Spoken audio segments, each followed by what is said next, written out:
Good day, ma'am and sir. I hope this video finds you well.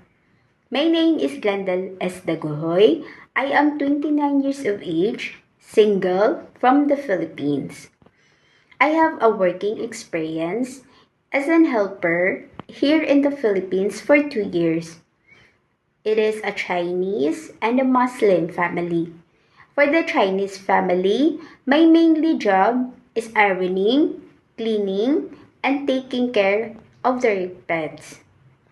For the Muslim family, my mainly job is taking care of their child, cleaning, and ironing.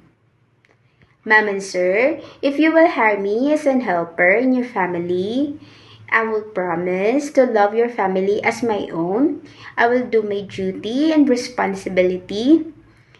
I will abide by your rules and do anything that I can to help your family. Thank you so much.